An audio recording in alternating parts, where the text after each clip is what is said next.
Hai semuanya, selamat datang di podcast Mental Health Matters bareng aku, Kanaya Tabita, dan narasumber. Aku Rafa Dahabi Utama. Di sini kita bakal ngobrol santai seputar hal-hal yang sering banget kita rasain tapi kadang susah buat diungkapin seperti stres, insecure, cemas, rasa capek, dan overthinking. Dan gimana cara kita tetap waras di tengah kesibukan tersebut. Baik, langsung saja tanpa memperpanjangnya, boleh kita langsung memperkenalkan narasumbernya? Perkenalkan, nama aku Rafa Dahabi Utama. Aku sekarang 20 tahun. Aku berasal dari Pekanbaru. Boleh tahu kesibukannya apa? Kesibukannya sebagai mahasiswa pada umumnya lah. Langsung saja ya. Ya. Sebelum kita bahas lebih jauh, boleh nggak cerita gimana pandangan kamu terhadap kesehatan mental? Menurut aku kesehatan mental atau mental health itu penting sih dalam kehidupan kita, karena yang namanya manusia itu kan kesehatan itu bukan hanya kesehatan fisik namun juga mental. Nah, kalau biasanya mental itu udah bermasalah nih, otomatis semua penyakit yang lain itu bisa bermasalah gitu. Jadi mental health itu sebenarnya penting banget untuk dijaga, karena mental health itu bisa dibilang pusat dari segala penyakitnya. Kalau misalnya mental kita sehat, maka otomatis kesehatan yang lain juga bakal ngikut gitu. Benar. Kebanyakan kan kalau misalnya mental health rusak, jadi malah kayak kesehatan lain itu juga bakal rusak, malah nimbul penyakit. Jadi mental health itu penting banget sih gitu. Pernah nggak kamu sendiri tuh kayak ngerasa di titik paling capek banget?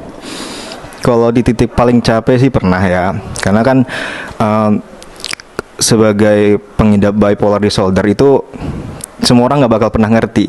Kita mau gimana pun, kita titik terendah kita pun orang nggak bakal pernah ngerti. Jadi kalau misalnya aku pribadi, kalau misalnya lagi capek banget tuh kayak menyendiri aja, menangin diri gitu.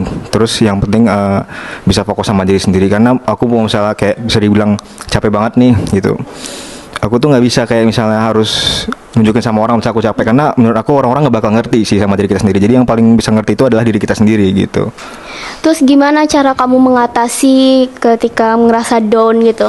Ngatasi ketika down itu sebenarnya kalau aku sih yang pertama nenangin diri sendiri, terus menyendiri, berdoa sih ya, karena yang paling penting itu kan berdoa ya, mau dalam keadaan apapun kita yang paling penting itu berdoa. Terus melakukan hal-hal yang menurut aku menyenangkan gitu, itu yang menurut aku bisa aku lakukan kalau misalnya aku lagi down kayak gitu.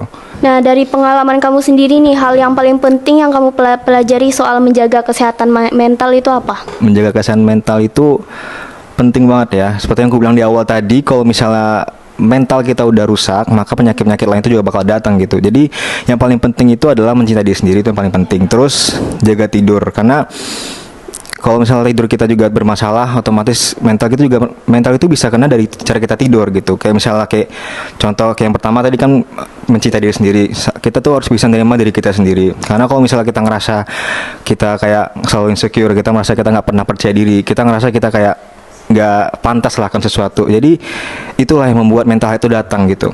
Jadi yang paling penting itu adalah cintailah diri sendiri itu.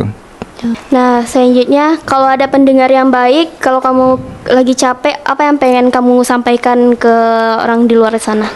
Aku pengen nyampaikan aja kalau misalnya ini kan temanya bipolar ya, bipolar disorder. Aku pengen bilang kalau misalnya bipolar itu bukan orang gila, tapi mereka itu adalah orang yang berusaha untuk bisa mengontrol diri mereka sebagaimana untuk menjadi orang yang sebenar-benarnya. Karena kalau misalnya kita tahu nih, bipolar disorder itu orang tuh nggak bakal bisa ngerti gitu. Gimana apa yang kita rasain tuh nggak bakal bisa ngerti.